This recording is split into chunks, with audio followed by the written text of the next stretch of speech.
भक्त परम हितकारी जय हो।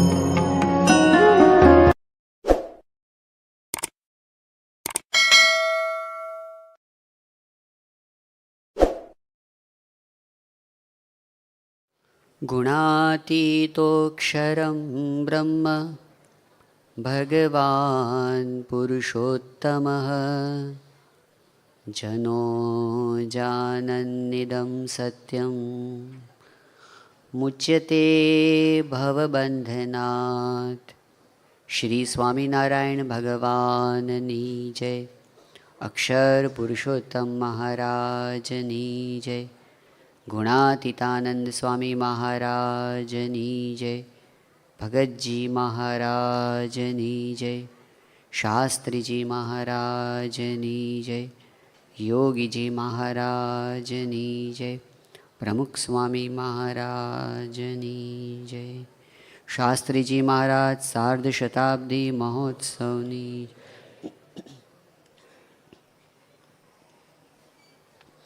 બોચાસણમાં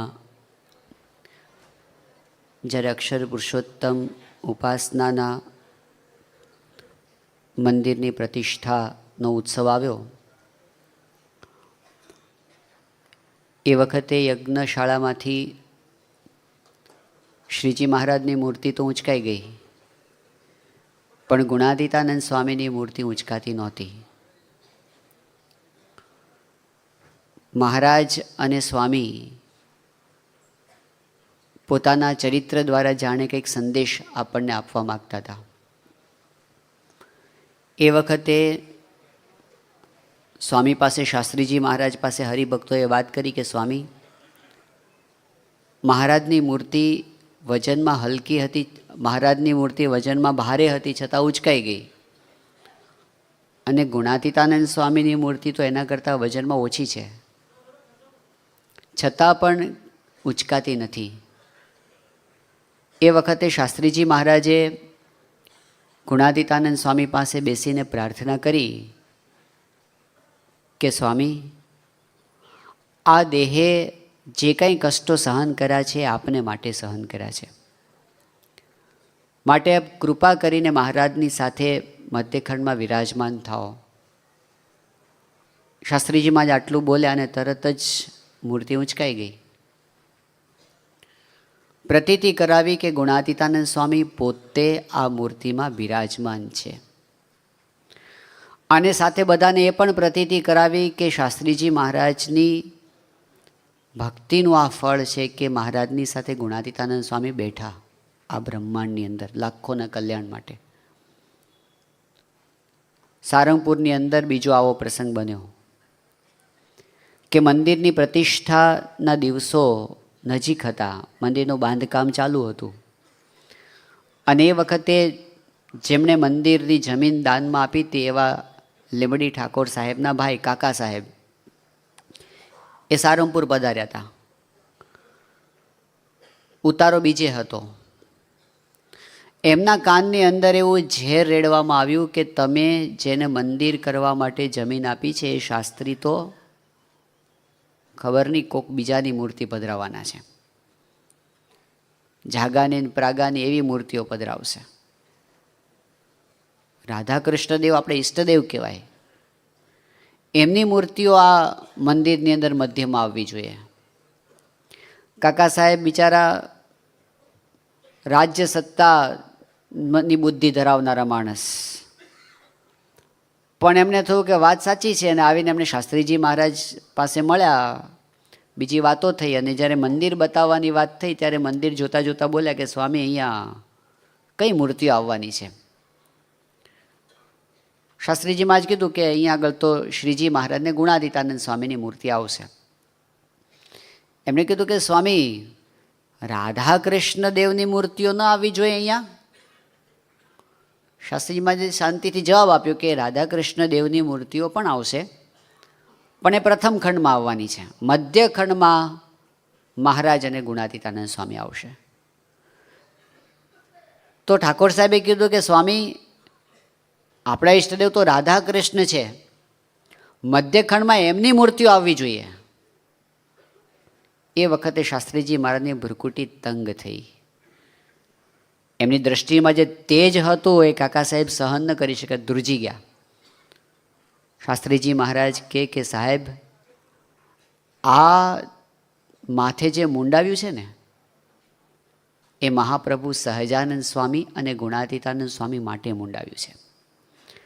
અને આ દેહે જેટલા કંઈ કષ્ટ અત્યાર સુધીમાં સહન કર્યા છે બધા એમને માટે સહન કર્યા છે. માટે મધ્યખંડમાં તો અક્ષર પુરુષોત્તમ મહારાજ જ બેસશે. ઠાકોર સાહેબ એકદમ હાથ જોડી ગયા, પ્રભાવ ઝીલી ન શક્યા.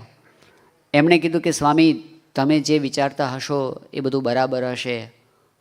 અમે તો કોકનું ચડાવ્યું બોલીએ છીએ, અમારા બોલ્યા સામું તમે ના જોશો. શાસ્ત્રીમાં એકદમ સૌમ્ય સ્વરૂપ ધારણ કરી લીધું. પણ શાસ્ત્રીજી મહારાજની જે અનન્ય નિષ્ઠા આપણને દેખાય છે આ બાબતમાં છે. જે કાંઈ એમણે કષ્ટો સહન કર્યા એના મુખ્ય કારણોમાં હોય તો આ છે અક્ષર પુરુષોત્તમ ઉપાસના. શ્રીજી મહારાજની સાથે ગુણાતીતાનંદ સ્વામીને એમને મધ્યખંડમાં પધરાવવા માટે આ બધા કષ્ટો સહન કર્યા. તો પ્રશ્ન આપણને એમ થાય કે એટલું બધું અગત્યનું એમાં શું છે? કેમ શ્રીજી મહારાજની સાથે અક્ષર પુરુષોત્તમ મહારાજ પધરાવ્યા? આપણે પહેલાં સ્થૂળ રીતે સમજવાનો પ્રયત્ન કરીએ કે એકલા ભગવાનને ભજે એના કરતાં અક્ષર બ્રહ્મ ગુણાતીતાનંદ સ્વામી સાથે ભજે એમાં શું ફેર પડે છે? કોઈના મનમાં એવો પ્રશ્ન થાય અને એમ કે અમે સ્વામિનારાયણ ભગવાનનું ભજન કરીએ છીએ, તો ગુણાતીતાનંદ સ્વામીને અક્ષર બ્રહ્મને વચમાં શું કામ લાવો છો? ગુણાતીતાનંદ સ્વામી કોનું ભજન કરે છે?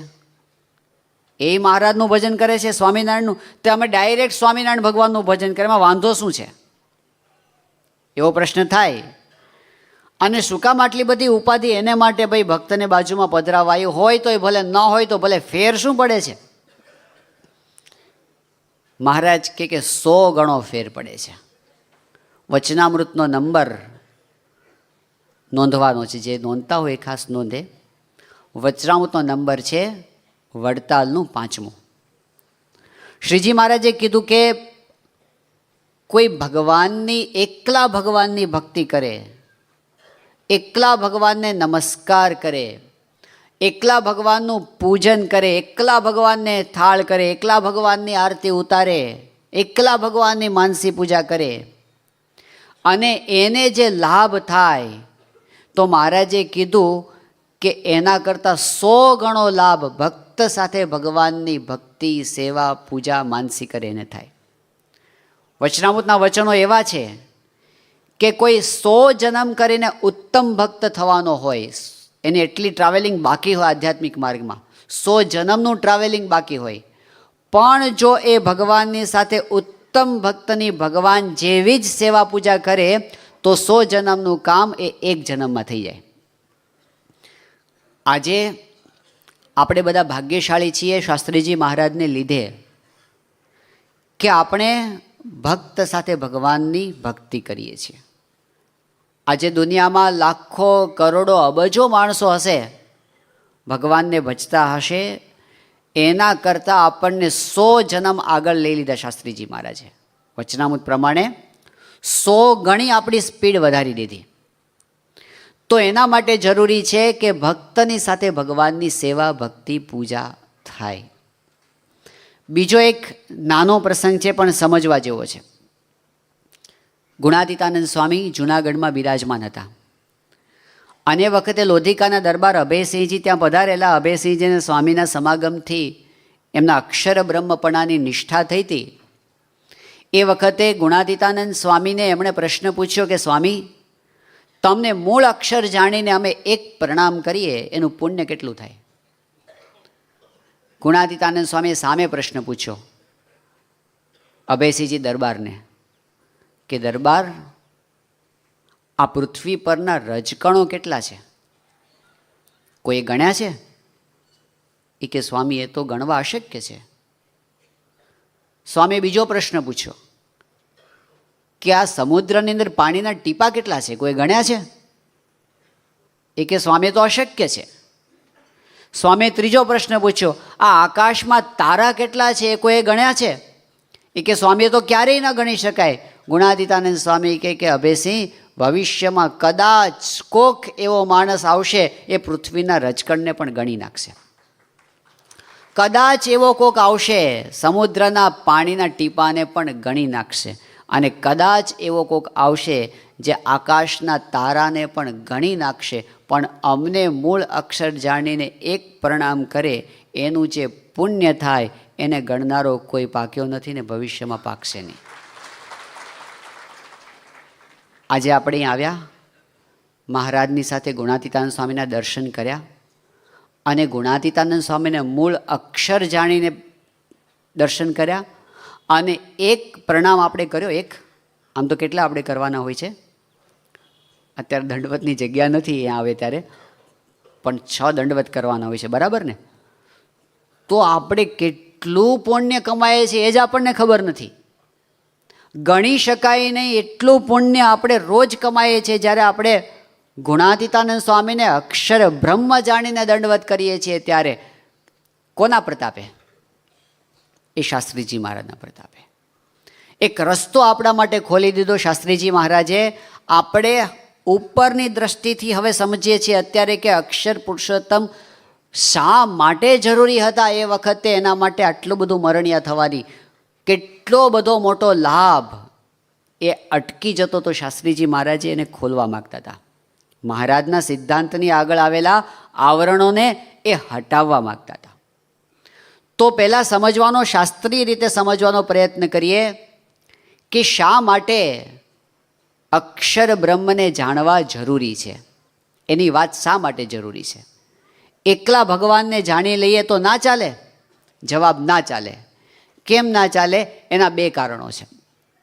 પહેલું કારણ તો એ છે કે જ્યાં સુધી આપણે અક્ષર બ્રહ્મને ન જાણીએ, ન સમજીએ, ત્યાં સુધી ભગવાનનો, પુરુષોત્તમ નારાયણનો મહિમા કોઈ દિવસ યથાર્થ જાણી શકાતો નથી.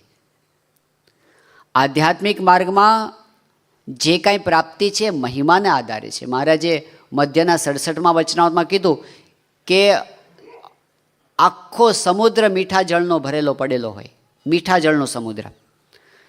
જેની ચાંચમાં જેટલું બળ હોય એટલું પાણી પી શકે. કીડી આવીને પાણી પીવે તો કેટલું પીવે? એટલું જ પીવે. પણ ચકલું આવીને પીવે તો થોડું વધારે પીવે, અને માણસ આવીને પીવે તો એનાથી વધારે પીવે, અને હાથી આવીને પાણી પીવે તો.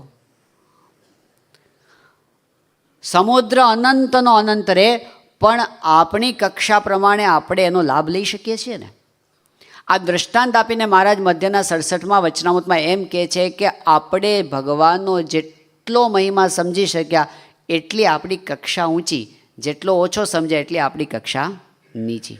પણ આ ભગવાનનો મહિમા સમજવા માટે અક્ષર બ્રહ્મ અનિવાર્ય છે, એને રાખવા જ પડે. કઈ રીતે? તો જૂના સંતો એક દૃષ્ટાંતથી એ વાત સમજાવતા કે સમજી લો કે 2 હીરા છે દુનિયાની અંદર. 2 વિશિષ્ટ પ્રકારના હીરા છે, ડાયમંડ. એમાં એક હીરો કેવો છે? પહેલા નંબરનો હીરો.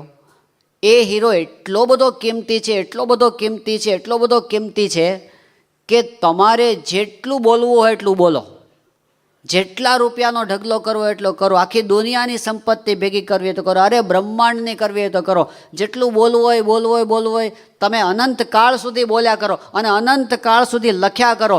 એટલો મહિમા, એટલી કિંમત પેલા હીરાની છે, બરાબર? અને જે બીજો હીરો છે એની કિંમત કેટલી? તો પહેલો હીરો છે ને એના કરતાં વધારે, અને અનંત ગણી વધારે. આવા 2 હીરા હોય. હવે ધારો કે કોઈ વ્યક્તિ એવા કે અમારા છે ને વધારે કિંમતી કયો છે કે બીજો, તો કે પહેલાની સાઈડમાં મૂકો ને. બીજા હીરાની કિંમત કરીએ, એનો મહિમા સમજીએ. બીજા હીરાની કિંમત કરવા જાય છે, પહેલાંને અડતા જ નથી, એની સામું જોતા જ નથી, બીજાની કિંમત કરવા જાય છે. એ જેટલી કરશે જેટલી કરશે જેટલી કરશે એટલી કોની થઈ? એ તો પહેલાંની જ થઈ. તમે જો પહેલાને બાજુમાં મૂકી દેશો ને તો બીજાનો મહિમા જ યથાર્થ નહીં સમજી શકો. બીજાને એક લેવલ નીચે સમજશો, તમે પહેલા લેવલ જેટલું જ સમજશો. જો પહેલાને બાજુ મૂકશો તો જ બીજાનો મહિમા સમજાશે. ઓહ, આના કરતાં વધારે સમજો. પહેલો હીરો એટલે ગુણાતીતાનંદ સ્વામી અને બીજો હીરો એટલે સહજાનંદ સ્વામી. જેટલો કાંઈ મહિમા તમે કોને, અક્ષર બ્રહ્મનો મહિમા છે. શાસ્ત્ર માત્ર જેટલો કાંઈ મહિમા કહેવાય છે એ બધો મહિમા તો અક્ષર બ્રહ્મમાં સમાઈ જાય છે. ગુણાતીતાનંદ સ્વામી કે અનંત ભગવાનનો ભગવાન તો હું છું, પણ મહારાજનો દાસ છું. ગુણાતીતાનંદ સ્વામી અનંત અનંત અનંત અનંત ગણા આ દુનિયાની અંદર જે કાંઈ કોઈ એનાથી મોટા છે.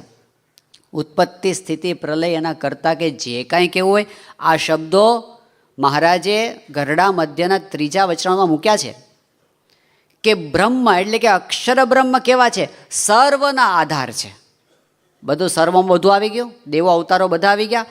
સર્વના આધાર છે, સર્વના પ્રેરક છે, સર્વના અંતર્યામી છે, સર્વના નિયંતા છે. જેટલું કાંઈ કોને બધું બ્રહ્મની અંદર છે અને પરબ્રહ્મના દાસ છે. આવો અક્ષર બ્રહ્મનો મહિમા છે. એટલે કોઈ અક્ષર બ્રહ્મને સાઈડમાં મૂકી દે તો પરબ્રહ્મનો મહિમા યથાર્થ સમજી શકાય નહીં. એટલા માટે અક્ષરને મહારાજની બાજુમાં પધરાવ્યા.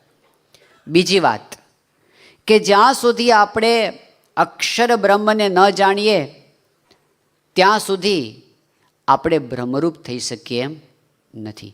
બ્રહ્મરૂપ થઈને જ પરબ્રહ્મની ભક્તિ કરવી એ મહારાજનો સિદ્ધાંત છે.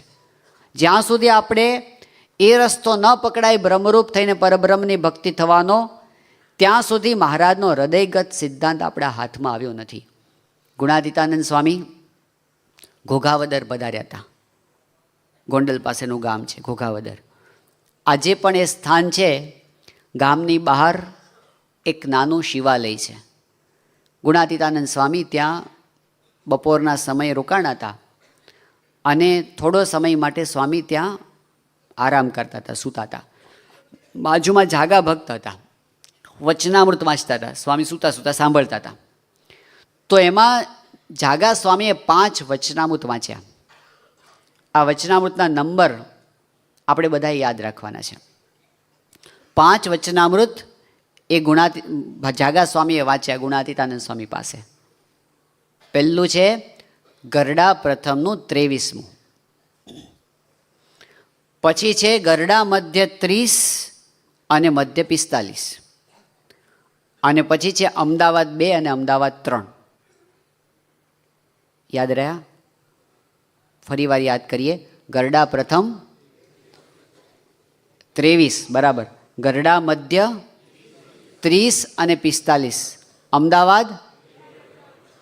હજી બરાબર અવાજ નથી આવતો. સાથે આપણે ગરડા પ્રથમ 23, ગરડા મધ્ય 30 અને 45, અમદાવાદનું બીજું અને ત્રીજું. આ 5 વચનામૃત વાંચ્યા. 5માં બ્રહ્મરૂપ થઈને પરબ્રહ્મની ભક્તિ કરવાની વાત આવે છે. તો આ વાત સાંભળીને ગુણાતીતાનંદ સ્વામી એટલા બધા આનંદમાં આવી ગયા, તે સ્વામી સૂતાતા જ બેઠા થઈ ગયા. સ્વામી કે ફરીથી વાંચો. આ વચનામૃત સાંભળતા તો એમ જણાવ્યું જાણે આ વચનામૃત સાંભળ્યા જ નથી, ફરીથી વાંચો. આપણે તો ખાલી નંબર ફરી વાર બોલાવ્યા, સ્વામીએ તો 5 વચનામૃત ફરીથી વંચાવ્યા. બોલો, એ બધા વંચાવે ને પછી સ્વામી એકદમ બોલ્યા. સ્વામી કે આ વચનામૃત વાંચતા એમ જણાયું છે આ પ્રમાણે સમજ્યા વિના છૂટકો નથી. તે આપણે તો નથી, પણ આચાર્ય હોય, ભગવાનનો દીકરો હોય, ઈશ્વર હોય કે નાના મોટા ભગવાન હોય ને બીજા અવતારો વગેરે, કોઈને આ વાત સમજ્યા વિના છૂટકો નથી, કારણ કે આ મહારાજનો સિદ્ધાંત છે. એમ કહીને પછી ગુણાતીતાનંદ સ્વામી બોલ્યા કે આ મંદિર, જુનાગઢ મંદિર જ્યારે બનાવવાનું હતું એ વખતે સાધુને મૂર્તિ લેવા માટે મોકલ્યા જયપુરમાં, મૂર્તિ બનાવવા માટે સલાટ પાસે. તો એનો નકશો હોય એટલે કે એની ડિઝાઇન તૈયાર કરી હોય કે આ સાઇઝની મૂર્તિ જોઈએ છે, આવા પ્રકારની મૂર્તિ જોઈએ છે. એ બધું પહેલાં સલાટને આપ્યું. તો સલાટિયા સાધુને જોયા. હવે એમને તો કેવું હોય, આવા જે સાધુ બાવા હશે તે ગામની બહાર નાનું ડેરું કર્યું હશે. એટલે એણે કીધું પેલા સાધુને કે તમે આ મૂર્તિ લેવા આવ્યા છો, પણ ખબર છે કે કેવડું મોટું મંદિર હોય ત્યારે આવી મૂર્તિઓ શોભે? આ સાઇઝની મૂર્તિ એ નાના ડેરામાં ન ચાલે. બહુ જ મોટું મંદિર હોય ત્યારે આ મૂર્તિ શોભે. તો સાધુ કે અમે મંદિર પ્રમાણે જ મૂર્તિઓ લેવા આવ્યા છે એમ કહીને મંદિરનો નકશો ખોલ્યો. એટલે પેલા કે તો બરાબર. આ પ્રસંગ ગુણાતીતાનંદ સ્વામી કીધો અને પછી સ્વામી બોલ્યા કે એવી રીતે તમારી પાસે મૂર્તિ તો છે. શ્રીજી મહારાજ ભગવાન આપણને મળ્યા, તમારી પાસે મૂર્તિ તો છે, પણ મંદિર વિના પધરાવશો ક્યાં? માટે જો ભગવાનને અંતરમાં પધરાવવા હોય તો આમાં કહ્યું છે એવું મંદિર તૈયાર કરતા શીખો. એ મંદિર એટલે શું? બ્રહ્મ ભાવને પામવું એ આપણું મંદિર તૈયાર થયું કહેવાય. અને એ મંદિરમાં મહારાજ અખંડ નિવાસ કરીને રહે. એ આપણા બધાની સાધના થઈ. બ્રહ્મ ભાવ પામીને પરબ્રહ્મની ઉપાસના કરવી, અક્ષર બ્રહ્મના ભાવને પામવાની વાત એ અનિવાર્ય છે. એ મહારાજનો સિદ્ધાંત છે. શ્રીજી મહારાજે આ વાત વારંવાર કરીને આપણી ગુણાતીત પરંપરાએ બહુ જ દ્રઢાવી. પ્રમુખ સ્વામી મહારાજ વિદ્યાનગરમાં હતા. 1993ની સાલમાં જાન્યુઆરી મહિનો હતો. અને એ વખતે ત્યાં સ્વામીશ્રી પાસે બધા કાર્યકરોનું રિપોર્ટિંગ થતું હતું. એમાં રમણભાઈ નામના એક કાર્યકર મહેડાઓના હતા, અત્યારે કેનેડા વસે છે. એટલે એમણે બાપાની પાસે વાત કરી કે સ્વામી, અમે આપની બધી આજ્ઞા પ્રામાણિકપણે પાળવા પ્રયત્ન કરીએ છીએ, પણ કોઈ એવી એક આજ્ઞા કરો કે એ પાળીએ ને તો બધી આજ્ઞા પળાઈ જાય એવો રાજીપો તમારો થાય. તો સ્વામીએ તરત કીધું, નિજાત્માનમ બ્રહ્મરૂપમ દેહત્રય વિલક્ષણમ વિભાવ્યતેન કર્તવ્યા ભક્તિ કૃષ્ણસ્ય સર્વદા. શિક્ષાપત્રીનો 116મો શ્લોક. સ્વામી કે આ આજ્ઞા તમે પાળો તો બધી આજ્ઞા પાળવામાં જે રાજીપો છે ને એ મળી જાય. આ મહત્વની વાત છે આપણા માટે. આજ્ઞા એટલે તે કરવાનું હોય.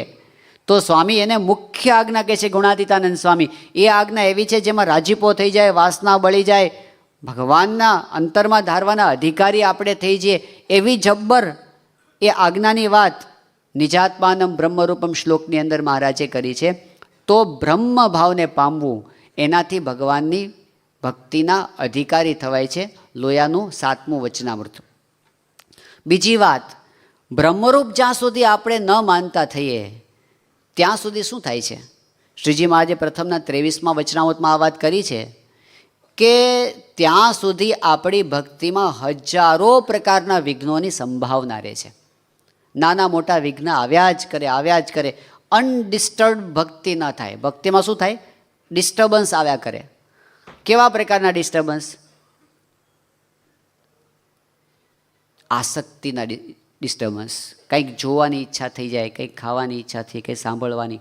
આજ્ઞા બહાર પસાર થતા હોઈએ કંઈક રસ્તા પરથી અને સારી ભજીયાની લારી, ભલે ને ડુંગળી લસણ હોય, આપણે તો સર્વોપરી ઉપાસના. ભજીયા શું કરવાના? એમાં ક્યાં કલ્યાણ બગડી જવાનું છે? આપણે જાણતા હોઈએ છતાં પણ ન ખાવાનું ખવાઈ જાય, ન જોવાનું જોવાઈ જાય, ન સાંભળવાનું સંભળાઈ જાય. પછી બળતરાય, સાચો ભગત હોય તો બળતરાય થાય, નહીતર શું થાય? હાલે છે.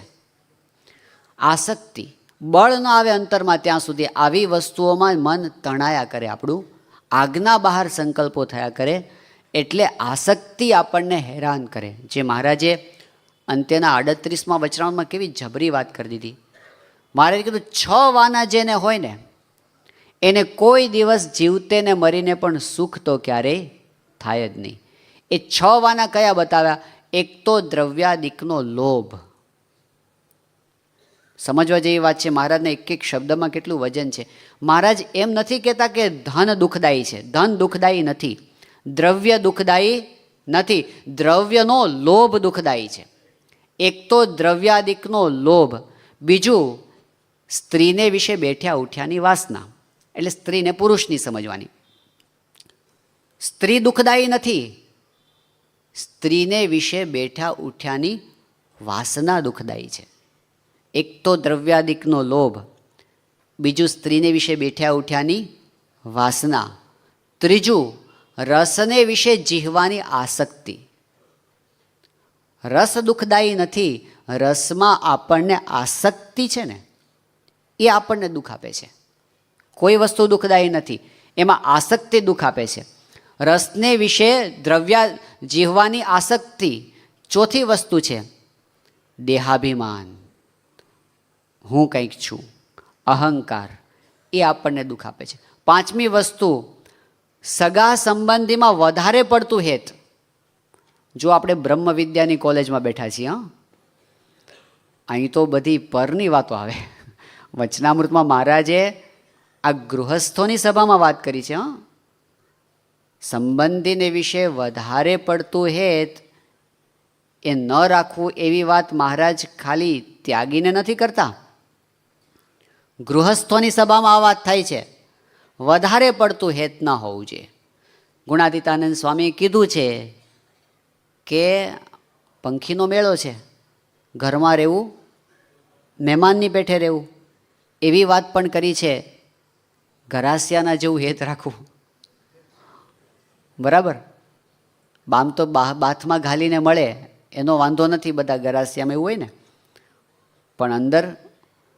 એટલે સ્વામીએ બ્રહ્મ વિદ્યાની વાત કરી. લૌકિક વાતમાં તો બધી એવી જ વાત આવે કે આપણે હળી મળીને રહેવું. એટલે એ પણ સારું છે, જરૂરી છે. કૌટુંબિક એકતા એ પણ જરૂરી છે, પણ વધારે પડતું બંધન હોય તો એ બરાબર નથી. એ તો પેલે ગોપાલ સ્વામીની પ્રસંગમાં આવે છે ને કે ભાભા છે ને ધામમાં ગયા, પછી એમના દીકરાને ત્યાં દીકરાનો જન્મ થયો. તો ગોપાલ સ્વામી પાસે લઈને આવ્યા. એ કે સ્વામી, આ છોકરો ધાવતો નથી. તો ગોપાલ સ્વામી એને જોતા સ્વામી કે પાછા આવ્યા. તો પેલા સમજ્યા નહીં છોકરા કે દીકરાની વહુ બહુ ગમતી હતી ને એટલે એને ઘરે પાછા આવ્યા છે. જન્મ લેવડાવશે. ભરતજીને મૃગલામાં આસક્તિ, મૃગ થયા. આ બધી બ્રહ્મ વિદ્યાની વાતો છે, લોકમાં આવી વાતો નથી ક્યાંય. પણ એમાં મહારાજે કીધું સગા સંબંધીમાં વધારે પડતું હેત રાખવું, વધારે પડતું નહીં, નહીંતર અંતકાળે એનું ચિંતવન થશે. એ ના જોઈએ. અને છેલ્લી વાત કરી કુસંગીમાં પણ હેત. આ 6 વાના જેને હોય ને એને કોઈ દિવસ જીવતે ને મરીને પણ સુખ તો ક્યારેય થાય જ નહીં. વચનામૃત ગરડા અંત્યનું 38મું. હવે એની વાત અહીંયા લઈને આપણે સમજીએ કે જ્યાં સુધી આ બધાને એક જગ્યાએ ભેગા કરવા હોય ને, 6 વાનાને એક જગ્યાએ ભેગા કરવા હોય ને, તો ક્યાં કરાય? દેહભાવ. આ દેહને આપણે પોતાનું રૂપ માનીને જે કાંઈ કરીએ એટલા બધા જ દોષો એની અંદર આવે છે. એમાંથી બહાર નીકળવા માટે નિજાત્માનમ બ્રહ્મરૂપમ, હું બ્રહ્મ છું. બ્રહ્મની સાથે એકતા કરવી. બ્રહ્મ વિના બ્રહ્મ કેવી રીતે થવાય? મહારાજે બહુ સ્પષ્ટપણે આ વાત વચનામૃતમાં નોંધી. આ વચનામૃતને આપણે શાંતિથી સમજવાની જરૂર છે. હું નંબર બોલું છું, જેની પાસે કાગળ પેન હોય ખાસ નોંધે અને આ વચનામૃતનો આટલો ભાગ અવશ્ય વાંચે. વચનામૃતનો નંબર છે વડતાલનું 11મું. વડતાલના 11મા વચનામૃતમાં મહારાજ છેલ્લે એક પ્રશ્ન પૂછે છે. છેલ્લો પ્રશ્ન છે. મહારાજ કે બ્રહ્મ સ્વરૂપ જે સત્પુરુષ છે, બ્રહ્મ સ્વરૂપ સત્પુરુષ એની વાત કરે છે. એ 3 દેહ અને 3 ગુણથી પર વર્તે છે. એટલે આપણે ગુણાતીતાનંદ સ્વામીને સમજીએ, પ્રમુખ સ્વામી મહારાજને સમજીએ. 3 દેહ અને 3 ગુણથી પર વર્તે છે. પછી મહારાજ કહે છે કે જ્યાં સુધી એમના જેવો મહિમા ન સમજાય ને, જ્યાં સુધી એમનો મહિમા ન સમજાય ને ત્યાં સુધી એમના જેવી સ્થિતિ થતી નથી. બ્રહ્મ સ્થિતિ આપણે બધાએ કરવાની છે, પણ રીત શું બતાવે છે મહારાજ કે એવા જે સત્પુરુષ જે આપણી આંખો સામે ફરતા હોય એનો બ્રહ્મ છે એવો મહિમા જ્યાં સુધી ન સમજાય ને ત્યાં સુધી આપણી સ્થિતિ થતી નથી એમના જેવી. હવે કોઈ એમ સમજે, વચનામૃત તો ઘણા બધા વાંચે છે સંપ્રદાયની અંદર, અને રોજ સંધ્યા આરતીની અંદર સ્વામિનારાયણ સંપ્રદાયની જેટલી શાખાઓ છે દરેક જગ્યાએ પ્રેમાનંદ સ્વામીની પ્રાર્થના બોલાય છે કે નિર્વિકલ્પ ઉત્તમ અતિ નિશ્ચય તવ ઘનશ્યામ. હે મહારાજ, તમારો ઉત્તમ નિર્વિકલ્પ નિશ્ચય અમને થાય. એ ઉત્તમ ઉત્તમ નિર્વિકલ્પ નિશ્ચય એટલે શું? લોયાનું 12મું વચનામૃત, ભ્રમરૂપ થઈને પરબ્રહ્મની ભક્તિ કરવી. બધા માગે છે અમે બ્રહ્મરૂપ થઈએ, એવું તો આખો સંપ્રદાય માગે છે. પણ બ્રહ્મરૂપ થવું કેવી રીતે? એનો રસ્તો એકમાત્ર મહારાજ બતાવે છે. જ્યાં સુધી એ બ્રહ્મ એવા સત્પુરુષ એનો મહિમા ન સમજાય ને ત્યાં સુધી બ્રહ્મરૂપ થવાતું નથી. એટલે બ્રહ્મરૂપ થવા માટે અક્ષર બ્રહ્મની જરૂર આવી. એમને એમ ન થવાય.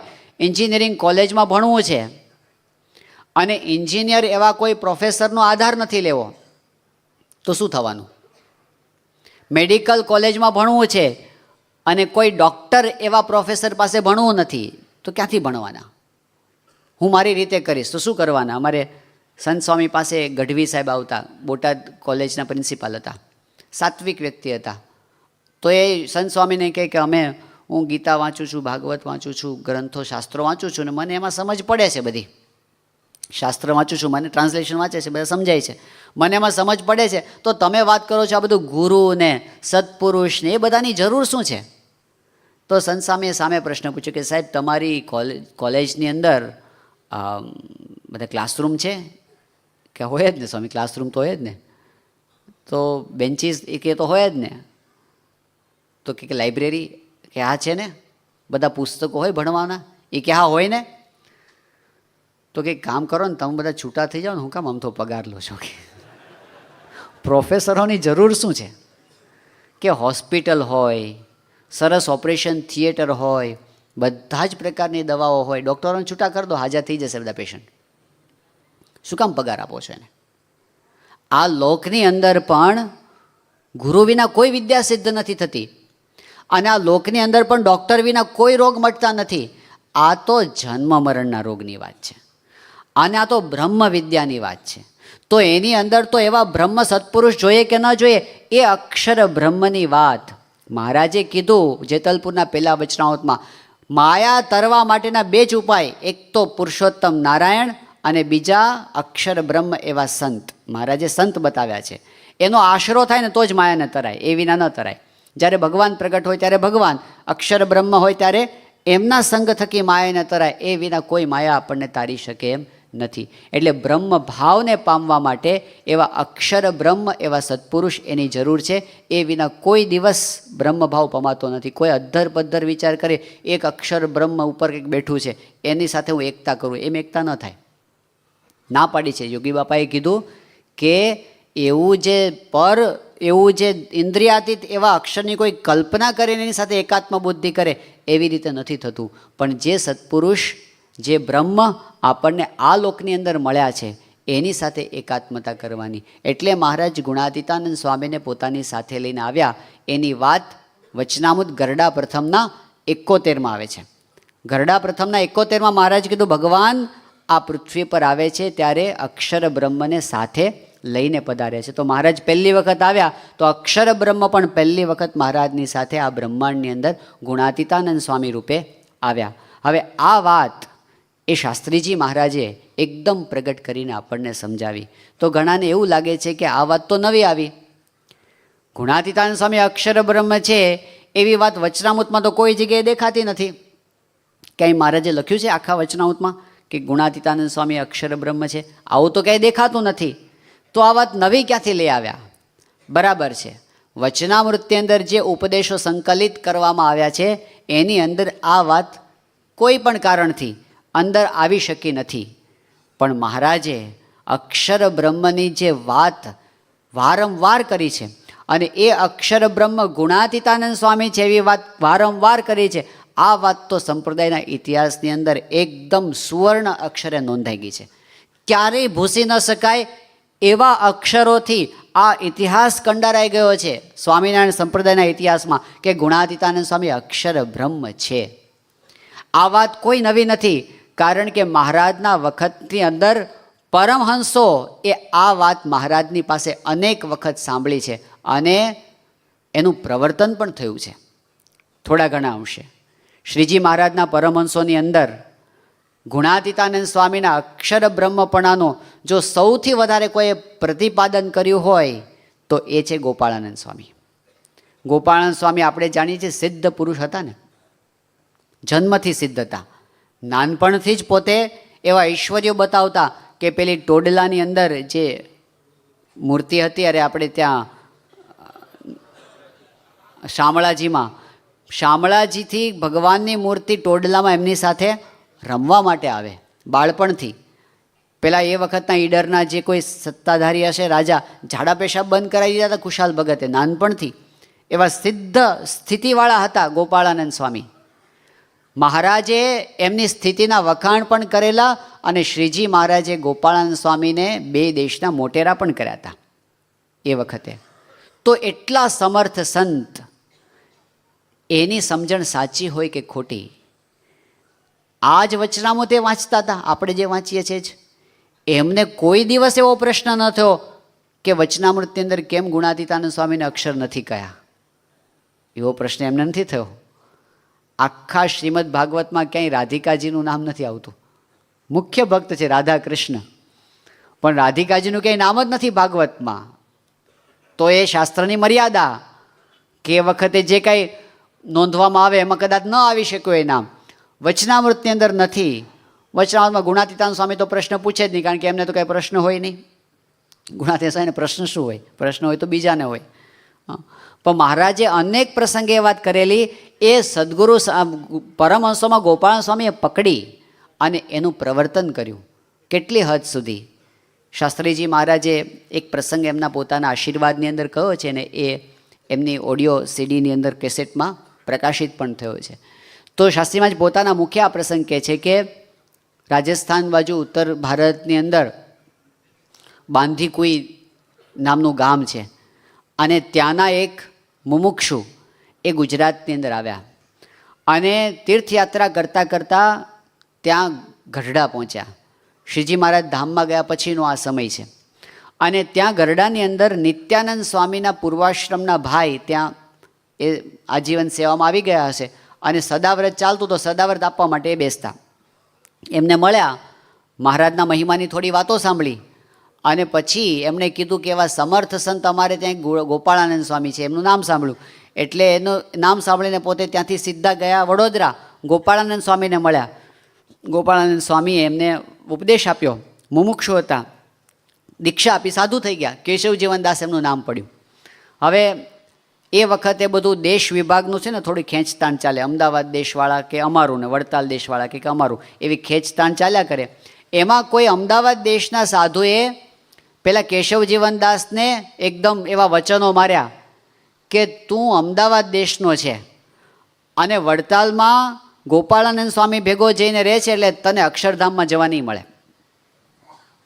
2 દેશના ભાગ હતા ને, કારણ કે દેશ વિભાગના લેખ કેવા કહેવામાં આવે છે કે ભારતનો નકશો હોય ને વચ્ચેથી 2 ભાગ પાડ્યા. ઉપરનો ભાગ અમદાવાદ દેશ, નીચેનો દેશ એટલે વડતાલ. અને આ જે કેશવ જીવનદાસ એ કે ઉપરથી આવેલા છે ને તમે, એટલે કે તમે તો અમદાવાદ દેશના જ કહેવાઓ પૂર્વાશ્રમને, તમારે અહીં ન રહેવાય અને ત્યાં રહે એટલે તને અક્ષરધામ નહીં મળે. એટલે પેલા કેશવ જીવનદાસ મૂંઝાઈ ગયા અને રડતા રડતા ગોપાળાનંદ સ્વામી પાસે જઈને કંઈક સ્વામી મને પેલા સાધુ એમ કહે છે કે તને અક્ષરધામમાં જવા નહીં મળે. ગોપાળાનંદ સ્વામી એને કહે કે હું તને 36 દેહ અક્ષરધામ બતાવીશ, આવું કીધું એને, હું આપીશ તને. અને જ્યારે ગુણાતીતાનંદ સ્વામી ત્યાં વડતાલ પધાર્યા ત્યારે ગોપાળાનંદ સ્વામી કેશવ જીવનદાસનો હાથ ગુણાતીતાનંદ સ્વામીના હાથમાં સોંપ્યો અને કેશવ જીવનદાસને કીધું કે મેં તને કીધું હતું ને અક્ષરધામ આપીશ, આ ગુણાતીતાનંદ સ્વામી અક્ષરધામ છે. એની સાથે સ્વામીને કીધું તમે આને લઈ જાઓ, તમે એનું ઘડતર કરજો. લઈ ગયા અને પછી તો એને કેશવ જીવનદાસ તો કેવા હતા, આમ અલગારી જેવા સાધુ હતા. એને એકદમ કેફ ચડી ગયો બધો. ત્યાં જુનાગઢ ગયા અને સ્વામીનું સ્વરૂપ સમજાયું. તે બધાને કહેતા ફરે કે ગુણાતીતાનંદ સ્વામી અક્ષર છે, ગુણાતીતાનંદ સ્વામી અક્ષર છે. તે કોકે એને કીધું તું આમ આટલા બધા ઉત્સાહથી બોલે છે પણ વડતાલ જો આ વાત જશે ને તો તને ધોળા પહેરાવશે. તો પહેલાંય ગાંજા જે આવ નહોતા, એ કે અક્ષર કહુંગા કહુંગા કહુંગા, ધોળા તો ક્યાં, કાલા પહેન કે ભી સ્વામી કો અક્ષર કહુંગા. એને એકલો કેફ હતો, તે એને પહેરાવાય ખરા પાછા, પણ એણે પોતે પાછી પાની કરી નહીં. પણ ગોપાળાનંદ સ્વામીએ પોતાના શિષ્યોને ગુણાતીતાનંદ સ્વામીનો અક્ષરપણું બરાબર ફિટ કરાવેલું. આ લોકની રીતે આમ ભગતજી મહારાજ તો અનાદિના પુરુષ છે, પણ આ દુનિયાની રીતે જોઈએ તો ભગતજી મહારાજ એ ગોપાળાનંદ સ્વામીના શિષ્ય હતા, પણ ગોપાળાનંદ સ્વામી એમને ગુણાતીતાનંદ સ્વામી પાસે મોકલ્યા.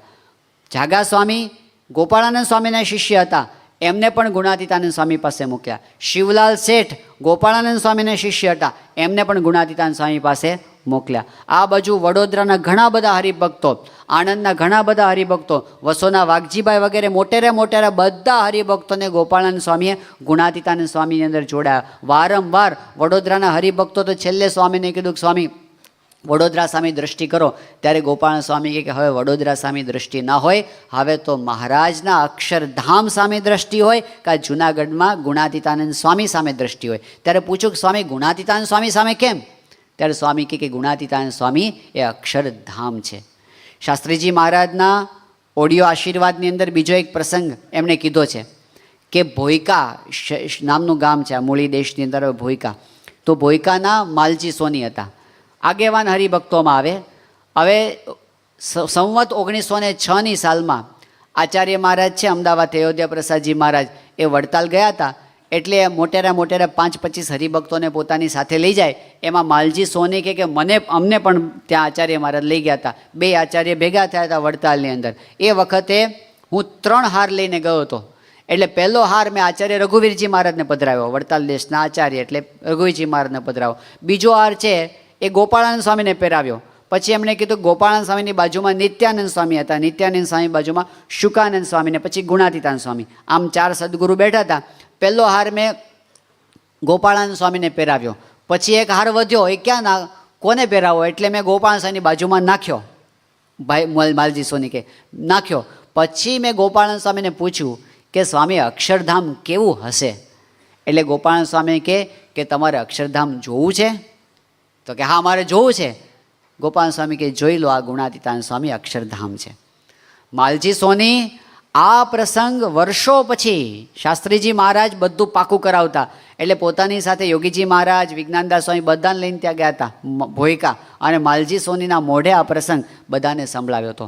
તો ગોપાળાનંદ સ્વામીએ ગુણાતીતાનંદ સ્વામીના અક્ષર બ્રહ્મપણાનું પ્રવર્તન કર્યું.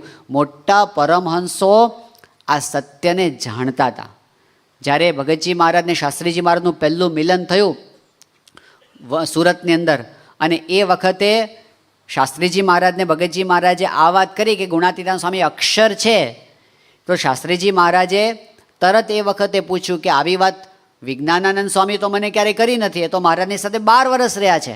તો ભગતજી મહારાજ કે તમારા ગુરુ વિજ્ઞાનાનંદ સ્વામી પણ આ વાત જાણે છે. અને પછી કીધું કે એમના મોઢે કે તો તમે માનો કે ના માનો, શાસ્ત્રીમાં જ કે એના મોઢે કેવડાવો.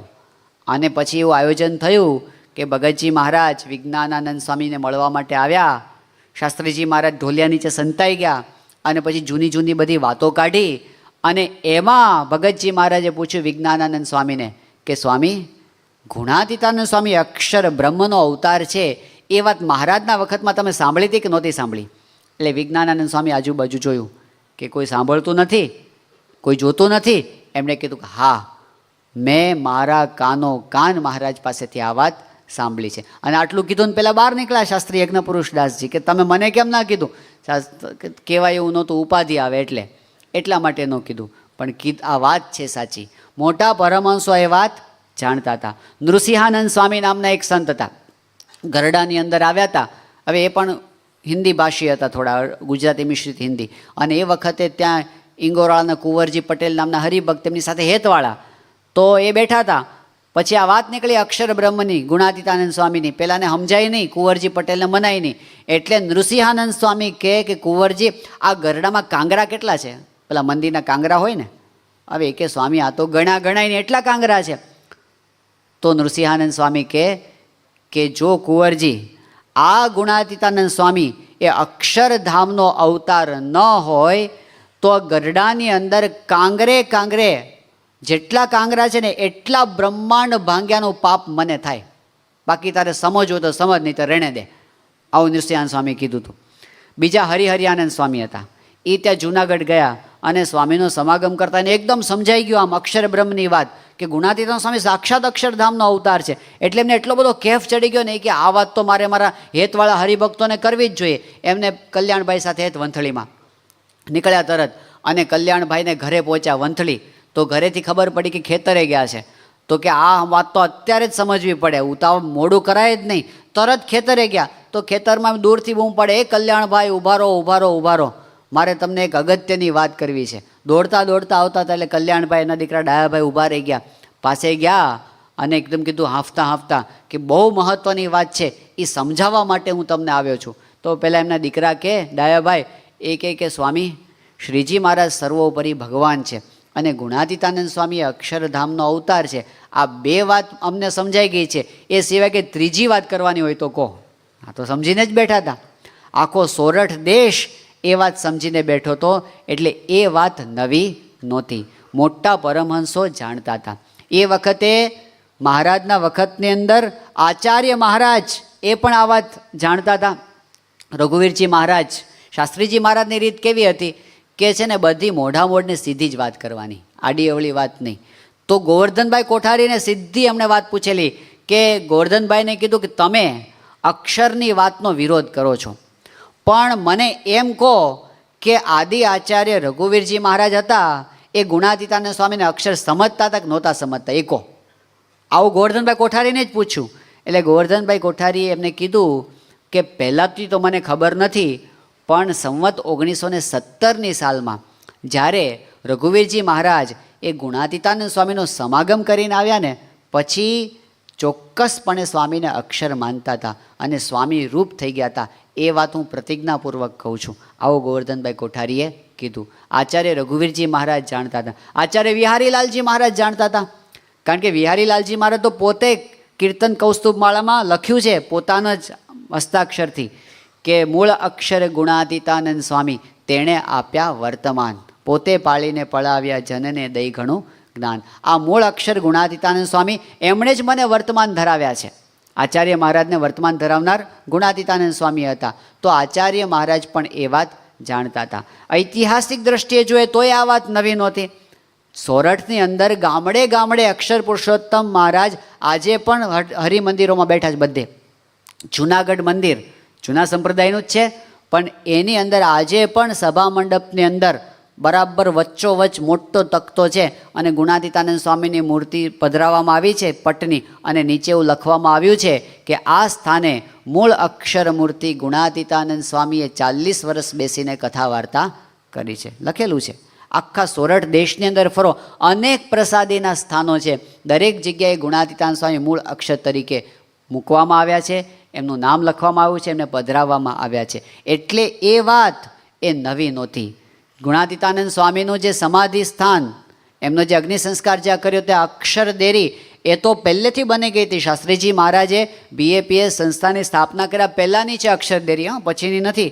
અને એ વખતથી એ વખતે આખો વ્યવહાર, આખી વાડી જૂના મંદિરના હાથમાં હતી, છતાં પણ એનો વ્યવહાર કેવી રીતે થતો? અક્ષરદેરીના નામને વ્યવહાર થતો અને અક્ષરવાડીના નામે એનો વ્યવહાર થતો. એટલે ગુણાતીતાનંદ સ્વામી અક્ષર છે એ વાત સંપ્રદાયના ઇતિહાસમાં એવી કોતરાઈ ગઈ છે ને, એને કોઈ હલાવી શકે એમ નથી. પ્રયત્નો ઘણા બધા થયા વચ્ચેના કાળમાં. એક પ્રયત્ન કેવો થયો કે આ વચનામૃતની અંદર અક્ષર બ્રહ્મની આટલી બધી વાતો છે, હવે એને તો ખસેડી શકાય એમ છે નહીં. એટલે શું કરવું? એ કે આપણે એક કામ કરો ને, આપણે છે ને ગુણાતીતાનંદ સ્વામી એકલા અક્ષર નહીં, બીજા 2-4 અક્ષર બનાવી દો ને. એટલે એક પ્રયત્ન એવો થયો કે બધાય અક્ષર ઓરડીને પણ અક્ષર કહેવાય, માણકી ઘોડીને પણ અક્ષર કહેવાય, બ્રહ્માનંદ સ્વામીને પણ અક્ષર કહેવાય, અને નિત્યાનંદ સ્વામીને અક્ષર કહેવાય, અને ગોપાલ સ્વામી, બધાય અક્ષર. એટલે બધાને શું કરું? સામ્યવાદ લાવી દેવાનો પ્રયત્ન કર્યો. પણ એ તો કંઈ સિદ્ધાંત સાથે મેચ થાય એમ હતું નહીં. મહારાજે તો એક અક્ષર બ્રહ્મ તત્વની વાત કરી છે, એ ન થયું. એટલે એક નવો પ્રયોગ કેવો ચાલુ થયો? આ તો બધું સંપ્રદાયના ઇતિહાસમાં કેવા કેવા વાવાઝોડા આવી ગયા એની વાતો ચાલે છે. તો એક પ્રયોગ એવો થયો કે એક કામ કરો ને, ગોપાળન સ્વામીને મહારાજે 2 દેશના મોટારા વચ્ચે બનાવ્યા હતા, એમને અક્ષર બ્રહ્મ તરીકે રાખો. આ બધું લોકો રાખતા હોય છે પોતાની રીતે. તો એવો પ્રયોગ થયો. ગરડાની અંદર માના ભગત હતા, તે જૂના ખરડા, આમ પ્રયોગ એવો કર્યો કે કાગળને જૂના બનાવી દીધા. એવી અમુક સિસ્ટમ હશે કે કાગળને જૂના બનાવવા માટે કંઈક તપાવે ને આમ કરે ને તેમ કરે, જૂના બનાવ્યા કાગળ, લખાણ લખી ખરડા કરી, પછી ક્યાંક ખપાટીયામાં ભરાવી દીધા. પછી એક સાધુને અમથી સમાધિ કરાવી અને પછી કીધું કે ખપાટીયામાં કંઈક પડ્યું છે, અને સિદ્ધાંતના વચનો બહાર કાઢવામાં આવ્યા. અને એમાંથી એવું નીકળ્યું કે ગોપાળાનંદ સ્વામી એ મૂળ અક્ષર બ્રહ્મ છે. એક જ ખરડામાંથી આવું કંઈક નીકળ્યું, અને પછી એનો આખો ઉપાડ થયો આખો. તો શાસ્ત્રીજી મહારાજ તો કેવા પુરુષ હતા, સીધા માના ભગતને જ જઈને અડ્યા. અને માના ભગતને કહે, માના ભગત, આ બધી વાત તમે ઉપાડી છે, પણ શિક્ષાપત્રી ઉપર હાથ મૂકીને બોલો કે ગોપાલ સ્વામી અક્ષર બ્રહ્મ છે, બોલો. ધ્રુજી ગયા. ક્યાંથી નીકળે અંદરથી અવાજ? આ તો ખાલી વિરોધ કરવા માટે કંઈક ઊભું કર્યું હતું. એ કેટલું હાલે અને નિષ્ઠા કેટલી પ્રવર્તે અને એના મંદિરો કેટલે થયું કાંઈ. ચલો માનતા હોય તો કરે ને. શાસ્ત્રીજી મહારાજના અંતરમાં પ્રતીતિ છે કે ગુણાતીતાન સ્વામી અક્ષર છે ને છે, એવી પ્રતીતિ હોય તો એમાંથી કામ થાય. ન થયું એટલે ઘણા પ્રયોગો થયા. એક પ્રયોગ કેવો થયો કે ગુણાતીતાનંદ સ્વામી છે, એમનો મહિમા પ્રવર્તતો હતો, એમની અક્ષરદેરી લોકો માનતા કરતા હતા ને એ બધું થતું હતું. એટલે એ વખતે કે આ તો બધું ના ચાલે, આ તો મહારાજની પાછળ બીજું કંઈક નવું ચાલુ થશે. એટલે કે આપણે છે ને એક કામ કરો, બધા પરમહંસોની દેરી કાઢી નાખો. એકલા ગુણાતીતાન સ્વામીને તો કઢાય નહીં, એટલે બધાની કાઢી નાખો. એ કે વડતાલથી શરૂઆત કરો. એટલે વડતાલમાં ગોપાળાનંદ સ્વામીની ને મુક્તાનંદ સ્વામીની જેની જેની દેરીઓ હતી ને બધી પહેલાં બધાના ઓટા કાઢી નાખ્યા પહેલાં. પછી કે હવે ગોંડલ જાઓ કાઢવા માટે. તો ગોંડલમાં તો મોંઘીબાઈએ ચોકી પહેરો મૂકી દીધું. ત્યાંના રાજરાણી હતા કે આને ન અડવા દઉં. આ તો બહુ ખોટું થયું. હવે પાછી બાંધી દીધી પહેલાં ઓટા કે આપણે બધા ચણી નાખો પાછા. કેટલા પ્રયત્નો સંપ્રદાયના ઇતિહાસમાંથી ગુણાતીતાનંદ સ્વામીનું અક્ષર બ્રહ્મપણું ભૂંસી નાખવા માટે થયા. કેટલા. આચાર્ય ભગવત પ્રસાદજી મહારાજના વખતમાં ત્યાં જૂનાગઢની અંદર ગયા હતા સમયા ઉપર, અને ગુણાતીતાનંદ સ્વામી ધામમાં પધાર્યા પછીનો પ્રસંગ છે. તો એ વખતે ચડાવ્યા લોકોએ. એક હરિભક્ત હતા, એને પગે કંઈક વાગ્યું હશે અને એના માટે એમને શેક કરવાનો હતો. અને શેક કરવા માટે ગામડાની જૂની રીત કે એની અંદર પેલું આમ ધુમાડા જેવું કરે, અંદર ગોળ મૂકીને એને શેક કરે લગાડવા માટે. હવે ગુણાતીતાનંદ સ્વામીની જે સ્નાન કરવાની ચોકડી છે ત્યાં આગળ એ પોતે કરતા હતા, અને એનો ધુમાડો થતો હતો. તે દૂરથી આચાર્ય ભગવત પ્રસાદજી મહારાજને બતાવવામાં આવે કે જુઓ આ ગુણાતીતાનંદ સ્વામીના પ્રસાદીની ચોકડીઓની અંદર આ ધૂપ થવા માંડ્યા. આ બધા લોબાનને બધા ધૂપ કરે ને એવું થવા માંડ્યું. ચોકડીઓ પૂજાવા માંડી. આ તો શું થશે આનું? આ ચોકડી કાઢી નાખીએ આપણે. તો આચાર્ય મહારાજ કે શું કરવાનું? એ કે તમે એક ટચકો મારો ને પછી બધું કાઢી નાખશું. મહારાજે કીધું છે વચરામાં ધર્મકુળ ભોળું બહુ. તે ગયા, એક ટચકો માર્યો અને કોડી નાખી ચોકડી. તો ગામમાં બધા જૂના હરિભક્તો ખરા ને, ગુણાતીતાન સ્વામીના બધા મંજીભાઈ ને ચકુભાઈ ને બધા નાગર હરિભક્તો એકદમ, એ તો વચ્ચે ચોક વચ્ચે ઊભા રહીને કે આ ગુણાતીતાનંદ સ્વામીની ચોકડી તોડી નાખી. આખું મંદિર ગાજે એમાં આ ચોકડી તોડી નાખી. તે એકલી ચોકડી સ્વામીની પ્રસાદીની નથી, આ આખો સભા મંડપ પ્રસાદીનો છે. આ મંદિર આખું પ્રસાદીનું છે, ખોદી નાખો બધું. એવું બોલ્યા એટલે બધા એકદમ હતપ્રભ થઈ ગયા. તરત કંઈક સમાધાનની વાતો થઈ અને પછી બધું ઠાળે પાડવામાં આવ્યું. પણ જે હાથે ભગવત પ્રસાદજી મહારાજે પેલો ટચકો માર્યો એ હાથ સડ્યો ભયંકર રીતે. મુંબઈ સુધી દવાઓ કરી અને જૂના સંતો કહે છે કે જ્યારે ડ્રેસિંગ કરતાં વાટકો ભરીને પરું નીકળતું. જીવ્યા ત્યાં સુધી એમણે એ કષ્ટ સહન કર્યું અને બોલતા કે તમારા સાધુઓના પાપે મેં અક્ષરનો દ્રોહ કર્યો એટલે મારી આ દશા થઈ છે. ઘણા પ્રયત્નો થયા, પ્રત્યક્ષ રીતે પરોક્ષ રીતે ઘણા પ્રયત્નો થયા, પણ અક્ષર બ્રહ્મની વાત એવી કોતરાઈ ગઈ છે ને સંપ્રદાયના ઇતિહાસમાં, એ ક્યારેય કોઈ ભૂસી શકે એમ નથી, ક્યારેય નહીં. 2 વર્ષ પહેલાં જ વડતાલથી મેગેઝિન બહાર પડ્યું. આખું મેગેઝિન ગુણાતીતાનંદ સ્વામી ના જીવન ઉપર હતું, શરદ પૂર્ણિમાના દિવસે આખું. અને એમાં ગુણાતીતાનંદ સ્વામી અક્ષર છે એવી વાત આવી. ક્યાંથી ભૂસાય? આ વાત એટલી સત્ય છે, ઇતિહાસ ક્યારેય છાબડે ઢકાતો નથી. થોડોક સમય માટે રહે, સૂર્યને ક્યાં સુધી છાબડે ઢાંકો, પણ એ વાત સાચી હોય એ 12 વાગ્યા વગર રહેતી નથી. તો શાસ્ત્રીજી મહારાજનું કાર્ય એ હતું કે જે વાત ઇતિહાસના ગર્ભમાં છુપાઈ ગઈ હતી એ બધી એમણે આવરણ ટાળી અને એ બધી બહાર કાઢી. કે મહારાજે જે અક્ષર બ્રહ્મની વાત વચનામૃતની અંદર કરી છે એ અક્ષર બ્રહ્મ ગુણાતીતાનંદ સ્વામી છે. એમનો મહિમા એમણે પ્રવર્તાવ્યો અને એમની મૂર્તિઓ છે એમણે સ્થાપવાની શરૂઆત કરી. આ અક્ષર બ્રહ્મ એ મહારાજની સાથે ઉત્તમ ભક્ત તરીકે પધરાવ્યા અને 100 જન્મની કસર 1 જન્મમાં ટાળવાની વાત એ આપણે એમને સમજાવી. હવે આ સાથે આપણે થોડી સાધનાની વાત સમજી લઈએ. શરૂઆતની અંદર આપણે જોયું કે આપણે બધા જ જે કાંઈ ભક્તિ કરીએ છીએ ને બધી બ્રહ્મ દેહ ભાવ સાથે કરીએ છીએ. 24 કલાક લગભગ આપણે શું માનીએ છીએ? આ હું છું, આપણે એમ માનીએ છીએ. આપણને જે દેખાય છે ને આ 5 ફૂટ ને 4.5 ઇંચ કે 5 ઇંચ આપણને જે દેખાતું હોય, આપણે શું સમજીએ છીએ કે આ હું છું. એ માનીને જ આપણે ભક્તિ કરીએ છીએ. સાધના જે કાંઈ કરીએ, સારું કરીએ ખરાબ કરીએ, બધું આને માનીને કરીએ છીએ, આ દેહને હું. તો એ મોટામાં મોટી કસર મહારાજે કીધું એ આપણું અજ્ઞાન છે. એમાંથી બહાર નીકળીને આ બ્રહ્મભાવમાં આવવાની વાત, એ સાધનાની વાત થઈ.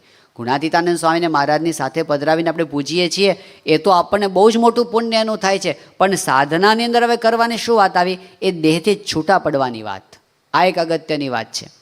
આપણામાંથી ધારો કે કોઈને એમ પૂછવામાં આવે કે આપણે આમ ટી શર્ટ પહેર્યું હોય, જેમ કે આ યુવકે પહેર્યું છે, બાઇક, શું લખ્યું છે? બાઇકર લખ્યું છે. એ આમ આવીને ઊભા હોય અને પછી આપણે પૂછીએ કે તમે કોણ છો? તો એ કહે કે હું બાઇકર છું. પર લખ્યું ને ટી શર્ટ પર, હું બાઇકર છું અને મારો જન્મ છે ને એ 2 વર્ષ પહેલાં મુંબઈની એક ફેક્ટરીમાં થયો હતો. બ્લેક કલર છે મારો, વ્હાઇટ, એની અંદર બધા નિશાનીઓ કરી છે. કોટનમાંથી બન્યો છું હું, અને 2 વર્ષ પછી હું ફાટી જવાનું છું. એવું બોલે નહીં, પણ બોલે કદાચ ધારો કે, તો આપણે શું કહીએ કે આમને છે ને કોઈ છે કે નહીં ડૉક્ટર આપણે ત્યાં, હા કંઈક એને થઈ ગયું છે, કંઈક અંદર વાયુ ભરાણો હોય તો એવું થઈ જાય. આપણે બાઇક લઈને આવ્યા હોય પેલું આમ, અને મંદિરના કેમ્પસમાં આવીએ અને પેલા ચોકીદાર રોકે, ઊભા રહો, કોણ છો તમે? તો તમે કહો હું હીરો સ્પ્લેન્ડર છું અને દિલ્હી પાસે ગોડગાંવની ફેક્ટરીમાં મારો જન્મ થયો હતો, 80 કિલોમીટરની સ્પીડે દોડું છું, પેટ્રોલ ખાઉં છું અને 2 મહિને મારી સર્વિસ કરાવવી પડે છે. એવું આપણે બોલતા નથી, પણ બોલીએ તો શું થાય? ગાંડા કહેવાય ને આપણે. એક્ઝેક્ટલી આવી વાત શ્રીજી મહારાજે વચનામૃત પ્રથમના 44માં કરી છે. મહારાજ કે આ શરીર છે ને ડગલો છે. આપણે કોઈ દરજી પાસે જઈએ અને દરજી પાસે ડગલો સીવડાવીને પહેરીએ અને પછી મહારાજ કી કોઈ એમ બોલે કે દરજી તે મારો બાપ છે અને દરજણ તે મારી માં છે, એમ કોઈ બોલે, મહારાજ કે ને મૂર્ખ કહેવાય. આમાં દેહરૂપી ડગલો છે. આ શરીર એક ટી શર્ટ છે, ડગલો છે, આપણે એને પહેરવાવાળા છીએ. શરીર એક બાઇક છે, આપણે એને ચલાવવાવાળા છીએ. શરીર એક મકાન છે, આપણે એમાં રહેવાવાળા છીએ. શરીર સાધન છે, આપણે એના માલિક છીએ. પણ આપણને આ એકદમ હું આની સાથે થઈ ગયું છે ને, એને લીધે શું થાય છે?